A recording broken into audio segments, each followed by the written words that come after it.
Good morning, everyone, and welcome back to Strategies That Work, another version of our video visions with your literacy coach, Kristen. It is nice and chilly up here at 46 degrees in North Florida. I'm drinking my hot cocoa and excited to share out another strategy with you all that you can easily implement immediately. I know that we're getting ready for Christmas break, but you will not see this video until we return in January. So I hope that you all had a very Merry Christmas and a wonderful holiday break with your family and friends. So without further ado, let's get started talking about an oldie but goodie vocabulary strategy known as a Frayer model. So this is a graphic organizer that can be used for vocabulary building and application. This technique, it requires the kids to define the target vocabulary word or concept and then apply that information by generating examples or non-examples. I've even seen visuals added, and we'll talk about some ways that you can modify Frayer models to meet your needs in a minute or two. But what happens is information is placed on a chart that's divided up into 4 sections and provides a visual representation for our students. So these are some examples, a math and a science one. I especially like the use of the visuals or the illustration in this bottom one. We can have kids work on individual pieces of the Frayer model or all together.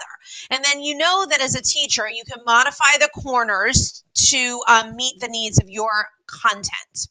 So what happens is we pre-select a list of key vocabulary terms from our live lesson or from an assignment, and the Frayer model should be explained as a graphic organizer, and it can be provided to the student in the resource packet that we submit out to them so they have it for study purposes. We then direct the students to complete the template individually or in small groups or as a class in general.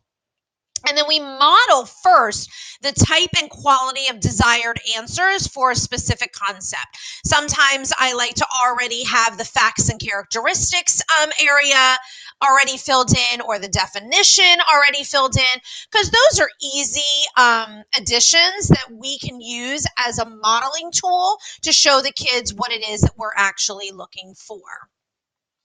What this strategy does is promotes critical thinking and helps kids identify and understand unfamiliar topics. Like I said, it can be used in small groups or with the entire class, and it draws on a student's prior knowledge to build connections among new concepts. So it's perfect to be used at the beginning of a lesson to see what the kids already know about the concept, but it also creates a visual reference where students learn to compare attributes and examples. So we can also do it as an exit ticket or an ending to show what the kids have learned or throughout the live lesson as you go along.